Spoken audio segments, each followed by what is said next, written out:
নমস্কার। নমস্কার। কেমন আছেন? ভালো আছি। ভালো আছেন? হ্যাঁ। আমি আচ্ছা। একটা কথা আপনাদের জিজ্ঞেস করব। আমার কমেন্টসে অনেকেই বলেছে যে আপনাদের নাকি ছেলে আছে ২ জন ছোট, ছোট। হ্যাঁ। আচ্ছা, আপনাদের কি ছেলে আছে? হ্যাঁ, আছে। আচ্ছা, আচ্ছা।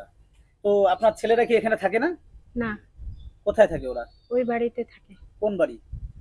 এই শিলিগুড়িতে থাকে। মানে আমার ব্যাপারটা হচ্ছে যে আমি ১ম এ কলকাতায় ছিলাম। আচ্ছা। সত্যি কথা বলতে তো মানুষের লজ্জা নেই। হ্যাঁ, এবার আমি কলকাতায় ছিলাম। আপনাকে কমেন্ট করেছে এটা যে আমার ২ টো ছেলে আছে। হ্যাঁ, হ্যাঁ, হ্যাঁ, হ্যাঁ। মানে কেউ লিখেছে, তাই? হ্যাঁ, হ্যাঁ, কেউ বলেছে আপনাদের ২ জন ছেলে আছে এবং হ্যাঁ। আপনি খুব ভালো গান করেন। ঠিক আছে? হ্যাঁ। দেখুন কিছু, কিছু কথা ভিডিওতে শেয়ার করা হুম, কি হবে আমি জানি না। হুম, তবে আমার মনে হয় এই যে আমি কলকাতায় ছিলাম, আমার ছেলেপেলেদেরকে বলি, "বাবু এগুলা তো তোদের জন্যই কিনেছি।" হুম। ৭.৫ কাঠা জমি আমার, ৭.৫ কাঠা। আচ্ছা। ১,২০,০০০ দিয়ে হুম, ৭.৫ কাঠা জমি কিনেছি। হুম। আজকে আমি রাস্তায় ঘাটে বের হই, চোখে দেখতে পারি না। কোনোদিন তো আমি অ্যাক্সিডেন্টে মারাও যেতে পারি। আমার হ্যাঁ, কি জীবনের রিস্ক আছে? তাই তো। আমার জীবন কিন্তু নিজের হাতে নিয়ে আমি রাস্তায় ঘাটে বের হই। এটা তো আপনারা সত্যি করে বলবেন। সত্যি কথা। হ্যাঁ, একদম। আজকে চোখ গেলা মানুষ কোথায় না কোথায় অ্যাক্সিডেন্ট হয়ে যাচ্ছে। আর আমি তো কোন ইয়ে? আমি তো দেখতে পাই না। আমি যখন তখন মারা যেতে পারি। তাই না? তাহলে এইগুলো কে দেখভাল করবে? তাই ওদের জন্যই আমি কিনেছিলাম। বসেন কিন্তু দাদা। ওরা আমার কথাটা বুঝলো না। আচ্ছা। আমার আমার মা ছোট্টবেলা থেকে দুজনকেই মানুষ করেছে। কিন্তু ওরা কি করলো? কলকাতায় আমার মানে কি কলকাতায় আমার এক জায়গায় সত্যি কথা বলছি আমাদের শান্তিপুর নদীয়াতে বাড়ি ছিল। আচ্ছা, হ্যাঁ? আচ্ছা। হ্যাঁ। ওখানে আমার বিবাহ হয়েছিল ওখানে। হুম, ২ টা ছেলেও হয়েছে। হুম। তো ওর বাবা কিছু কাজবাজ ভালো করতো না। আচ্ছা। কাজবাজ করতো না। তো আমি ট্রেনে, ট্রেনে গান করতাম সেই সময়। লোকাল আচ্ছা। ট্রেনে। হ্যাঁ। লোকাল ট্রেনে গান করতাম। সংসার চালাতে হবে। আমি হুম, গানটা পারি এখন। উনি যখন পারছেন না, হুম, আমি গান করে পারি। তারপরে আমাকে কিচ্ছু করার নাই। আমাকে চালাতেই হবে। আমি কিন্তু কোনোদিন ভিক্ষার লাইনে কখনো যাইনি। বাবা-মা আমাকে কখনো যতই গরিব হোক কোনোদিনও করাননি। কিন্তু আমাকে ওই বাধ্য হয়ে করতে হয়েছিল। কিন্তু উনি টাকা-পয়সা ঠিকমতো রাখে না। ঠিক মতন আমার কর্মের দাম দেয় না।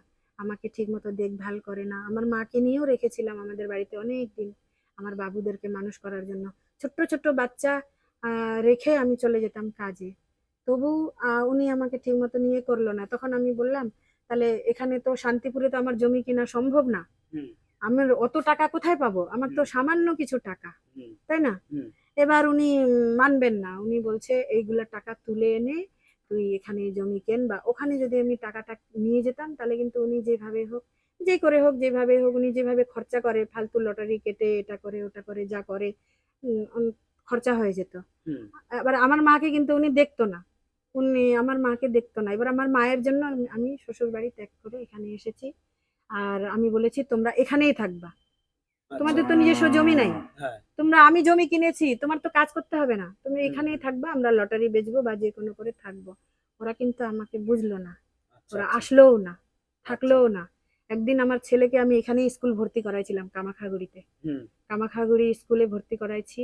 উনি একদিন আমি গান না করলে তো আমার পেট চলবে না। হুম, প্রোগ্রামে গেছি। হুম, আমার মাকে অসুখ ছিল এদের বাড়িতে রেখে ওই যে উনি মহিলাটা ভদ্রমহিলা আছেন।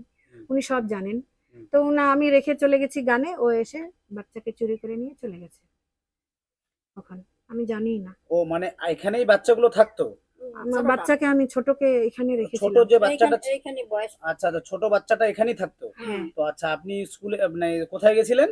আমি প্রোগ্রামে প্রোগ্রামে গেছি। আচ্ছা, গেছিলাম আপনি প্রোগ্রামে শিলিগুড়িতে। গেছিলেন শিলিগুড়িতে। হ্যাঁ, তো সেখান থেকে এসে দেখেন বাচ্চাকে নিয়ে চলে সেখান পালিয়ে থেকে গেছে। এসে ওরা বাচ্চা চুরি করে নিয়ে নিয়ে চলে গেছে। গেছে। আচ্ছা, আচ্ছা, আমরাই করতে পারিনি। আমার বাড়ি সবসময় থাকে, আমরাই জানি না। আচ্ছা, আচ্ছা। মানে এটা আমার কে দাদু নিয়ে গেছে, আপনার মা? না, না, এই যে ও স্বামী। আচ্ছা, আমার আমার আমি যে আগে কলকাতায় ছিলাম, হ্যাঁ, ওই হাসব্যান্ড এসে ফট করে নিয়ে চলে গেল।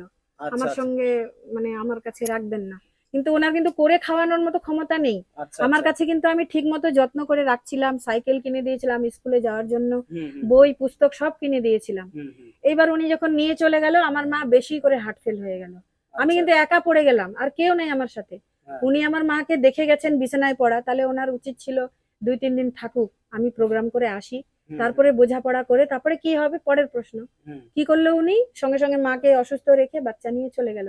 তখন কি হলাম, আমি একা পড়ে গেলাম। হুম, আমি এখন কি করব? হুম, মাকে এসে দেখি মায়ের অবস্থা খুব খারাপ, স্ট্রোক হয়ে গেল, পড়ে গেল। হুম, আমি কোনো রকম করে জোর জার করে নিজে চোখে দেখতে পারি না, এভাবে করে অসুস্থ মানুষকে নিয়ে গেলাম কামাখাগুড়ি হসপিটাল। হুম, কামাখাগুড়ি বললো আমরা পারবো না। হুম, এবার কে আমার সঙ্গে যাবে কোথায়? হ্যাঁ, হ্যাঁ, আমি তারপরের দিন এই যে আমার পিস্তত দাদা বাড়ি আছে ওইদিকে, উনি আমাকে গাড়িতে তুলে দিল, আমার মাকে সহ বললো শিলিগুড়ি নিয়ে চল। হুম, আমি শিলিগুড়িতে নিয়ে গেছি, যিশু আশ্রম বলে একটা আশ্রম আছে হুম, শিব মন্দিরে, হুম, ওখানে ওরা সেবা যত্ন করে। আমি ভাবলাম আমি ওখানে মাকে রাখবো, রেখে সেবা যত্ন পাবে এরকম বললাম। তারপরে না হলো না, মেডিকেলে ভর্তি করলাম হুম, একাই। হুম, মেডিকেলে ভর্তি করে তারপরে কি করব এখন, কোথা থেকে কোথায় অ্যাম্বুলেন্সের ড্রাইভার আমাকে হেল্প করলো, ভর্তি করে দিল, সব করে দিল। হুম। তারপরে আমার এই দাদার সঙ্গে, এই যে আপনার এই দাদার সঙ্গে আপনার আমার পরিচয় হলো। কোথায় হলো? উনি এই দাদার সাথে পরিচয় কোথায় হয়েছে? শিলিগুড়িতে। আচ্ছা, আচ্ছা। উনি আমার বিপদে, উনি যে আমার বিপদে, আমি যে মাকে বডিটা যে নিয়ে আসবো সেই লোক আমার কাছে নেই। আমি যে অ্যাম্বুলেন্সে করে নিয়ে আসবো, বাড়িতে ফোন করছি আমার কাকাদেরকে, পিসিদেরকে, হুম, ওরা বলে কি বডিটা ফেলে দে, হুম, আনতে পারবি না, হুম, আমরা পয়সা টাকা দিতে পারবো না। কিন্তু দেখুন আমার মা আমাকে ছোট্ট থেকে মানুষ করেছে, আমি কি করে বডিটা ওখানে ফেলে দিই? হুম, হুম, আপনি তাই তো, বলুন, তাই তো। আমার মায়ের আত্মা কখনো শান্তি পেত? আমার তো মনে হয় না। তারপরে আমি সুপারকে হাতে পায়ে ধরে বললাম স্যার আমার তো কেউ নেই, কি করব? আমি, আমার কি একটা অ্যাম্বুলেন্সের ব্যবস্থা করে দিন স্যার। তারপরে উনি বলল কে আছে তোমার গার্জেন? তখন আমি এনাকে স্বামী হিসেবে বললাম উনি আমার স্বামী, নাহলে তো আমার হসপিটালে ঢুকতেও দিচ্ছে না এনাকে, হ্যাঁ, হ্যাঁ, হ্যাঁ। আমি একা কি করব? হুম, হুম, তখন উনি হসপিটালে ঢুকলো, থাকলো, তারপরে আমরা একসঙ্গে ওই মায়ের কাছে থাকলাম। হুম, তো হসপিটালের নার্সরাও আর কোনো ঝামেলা করলো না। হুম, তারপরে বডি যে তুলে যে আমাকে, বডি যে বিছনা থেকে ইয়ে হয়ে গেছে, মানে কি মারা গেছে তো অনেকক্ষণ আগে, হুম, বিছনায় পড়েই আছে বেডে। হুম। এখন যে বডিটা তুলে যে দেবে কে, সে সেরে লোকটি লোক নেই। নাই। হুম, এখন আমাকে বলছে আপনি তো পারবেন না, আমরা তুলে দিলে কিন্তু 1500 টাকা লাগবে, হুম, ড্রাইভার বলছে। হুম, তখন আমি বলছি ঠিক আছে আমি 1500 টাকা দিব, তবু আপনারা বডিটা তুলে দিন। হুম, তারপরে ওরা তুলে দিল। হুম, আমরা অন্ধ মানুষ, আমরা নিয়ে আসলাম রাত্রে শিলিগুড়ি থেকে 9টায় বডি আনলাম। হুম। তারপরে সৎকার করে নিজে কোনো রকম করে শ্রাদ্ধ কালেকশন করে সেভাবে করে করলাম মাকে। আচ্ছা, যাই হোক, আমি আপনাদের অনেক কথা শুনলাম। হ্যাঁ, মোটামুটি আমি বুঝে গেলাম। তো এবার আজকে আপনারা বেরোননি কোথাও? না। আচ্ছা, যাই হোক। তো আপনাদের জন্য যে আমি আপনাদেরকে 1000 টাকা দিয়েছিলাম হ্যাঁ, মাল করার জন্য, হ্যাঁ, আপনারা মাল করেছিলেন? মাল করেছি, করে তো ওই যে 5000 মানে কি 5 দর্জন মাল তুলেছিলাম। আচ্ছা। 5 দর্জন মাল তুলেছিলাম, বিক্রি করতে করতে হুম, আহ, লাভ যেটা হয়, গাড়ি হুম, ভাড়া তো লাগেই, বুঝতেই পাচ্ছেন। হুম, হুম। তারপরে এই যে গ্যাস শেষ হয়ে গেছিল আচ্ছা, হঠাৎ করে, আচ্ছা, গ্যাস শেষ হয়ে যাওয়ার পরে এই যে ইনাদের বাড়িতে আমাদের রান্না বান্না হচ্ছিল, 3 দিন এরা রান্না করে দিয়েছে। আচ্ছা। এবার যতই হোক, এবার মানুষের বাড়িতে যতই হোক নিজে রান্না করে খাওয়া আর মানুষের বাড়িতে রান্না করে ওদেরও একটা কষ্ট। হ্যাঁ, তখন আমি কি করলাম, কিছু পয়সা দিয়ে আমি 500 টাকা লাভ হয়েছিল আর 400 টাকা ওখান থেকে নিয়ে আমি মাল 900 টাকা দিয়ে গ্যাস ভরলাম। হ্যাঁ, গ্যাস ভরার পরে এখন তো আমার পুঁজি মানে একটু কম পড়ে গেল, হুম, তবু আমি 2 দর্জন মাল তুলেছিলাম। হ্যাঁ। ওই যে বিক্রি হয় না, আচ্ছা, 2-3 বিক্রি দিন হয় না। ঘুরলাম, বিক্রি হয় আচ্ছা, না। যাই হোক, আজ আজ বিক্রি হচ্ছে না, কাল হবে। হুম, এবার সেটা উপরওয়ালা জানে। তো এবার আপনারা কেমন আছেন এখন? এখন আমরা মোটামুটি কি বলবো, আমাদের শারীরিক দিক থেকে তো আমরা, ভগবান আমাদেরকে সুস্থ রেখেছে, তাই আচ্ছা, আমরা যদি আজকে অসুস্থ হয়ে যাই তাহলে আমাদের মরা ছাড়া কোনো গতি থাকবে না। আচ্ছা, যাই হোক, এই সমস্ত কথা বলবেন না। আর যারা এই ভিডিওটা দেখছেন, আমি প্রত্যেককেই বলবো, বৌদি তার নিজের মনের কথাগুলো আমাদের সকলের সাথে শেয়ার করলো। আমরা যদি চাই এই দিদিকে কিছু সাহায্য দিতে পারি, তো আজকে আমি এখানে এসেছি। দিদির ব্যাংক অ্যাকাউন্ট আছে তো? হ্যাঁ আছে। আচ্ছা, আপনার অ্যাকাউন্ট নাম্বারটা আমরা সেখানে দিয়ে দিব। যার যতটুকু সামর্থ্য আপনাকে হেল্প করবে, ঠিক আছে? অনেকেই আপনার নাম্বার চেয়েছে, হুম। তো আমি তাদেরকে দিয়ে দেব। তো আপনাদেরকে যার যতটুকু সামর্থ্য আপনাদেরকে হেল্প করবে। তো এবার ব্যাপারটা হচ্ছে, আজকে কি রান্না বান্না করেছেন? আজকে এখন এখন আলু সিদ্ধ বসাইছি কোন রকম, এখন চলে যাক তারপরে দেখা যাবে। আচ্ছা, আচ্ছা, মানে আলু সিদ্ধ ভাত খাবেন? হ্যাঁ। আচ্ছা, আচ্ছা, বেশ। কি করবে, আমার শাক তরকারি গোটাবার পায় না, করবে পায় না, বেশি কি করবি, আচ্ছা, খুব যাই হোক, সমস্যা।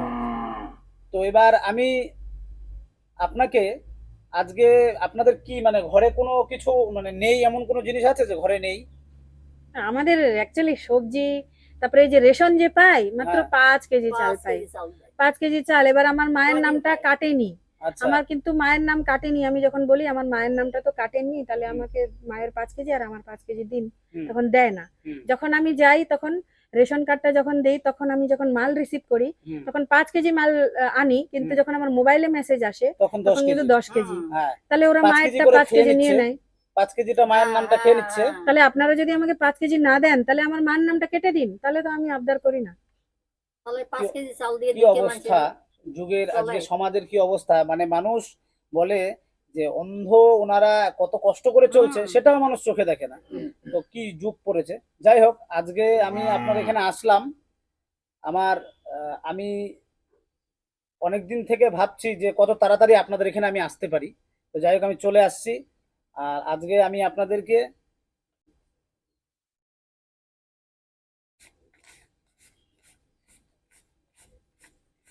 এই যে, মনে কিছু নিবেন না।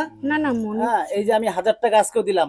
থ্যাংক হ্যাঁ, ইউ, থ্যাংক আমি তো একটা কথা মনে রাখবেন, যে অনেকেই ভাববে যে অন্ধ মানুষ হয়েও মানুষ দুটা দুটা সংসার করে, কিন্তু একটা জিনিস বুঝবেন, হ্যাঁ, পরিস্থিতি মানুষকে এমন জায়গায় আনে, পরিস্থিতির শিকার হলে এমন জায়গায় আনে। আজকে যদি ওরা আমার সঙ্গে যদি মিলে ঝুলে সব কিছু বুঝে পড়ে থাকতে পারতো, তাহলে আমার একটা মোটামুটি ভালো সংসার হতো। হুম, হুম, কিন্তু ওরা আমার কথাতে থাকলো না, ছেলে ছেলের মতন, বাবা বাবার মতন। আচ্ছা আচ্ছা, হ্যাঁ, তা এই জন্য কিন্তু আমি আপনাকে, যেহেতু আপনি বলছে আপনাকে কেউ আমার দুটো ছেলে আছে, তাই না, হুম, সেখানে বলতে তো ক্ষতি নেই। হুম, এবার ভাবনাটা আমি এটাই বলতে চাচ্ছি ভাই, এটা তোমাকে নিজের ভাইয়ের মতন করেই বলছি, হুম। অন্য কিছু কোনো কিছু না মনে না, নেবেন কিচ্ছু না। মনে করছি না। মানে আপনার দুই ছেলের মধ্যে এক ছেলেকে তো নিয়ে চলে গেছে, দুইজনকেই নিয়ে চলে গেছে, দুইজনকেই নিয়ে চলে গেছে। দুইটাই। আচ্ছা, মানে এখন ওদের কোনো খবর নেই। না, ওরা ফোন করে, এখন ফোন করে হ্যাঁ, যদি কোনো টাকা পয়সা, এখন ওর বাবা বলে কি আমি দেখতে পাচ্ছি না, খাওয়াতে পারছি না, তুই নিয়ে যা, হ্যাঁ, এরকম বলে।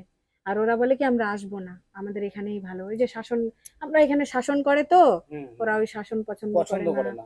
হ্যাঁ, তারপরে ওরা ইচ্ছা মতন ইয়ে করে বেড়ায়। আচ্ছা, ঠিক আছে, হোস্টেলে ভর্তি করে দিয়েছিলাম, ওখানেও থাকবে না। আমি চেষ্টা করছিলাম ওদেরকে মানুষ করার জন্য, কিন্তু আচ্ছা, পারলাম ঠিক না। আছে। যাই হোক, ভালো থাকবেন, সুস্থ থাকবেন। হ্যাঁ, আজকে তাহলে আসি। আচ্ছা, ঠিক আছে।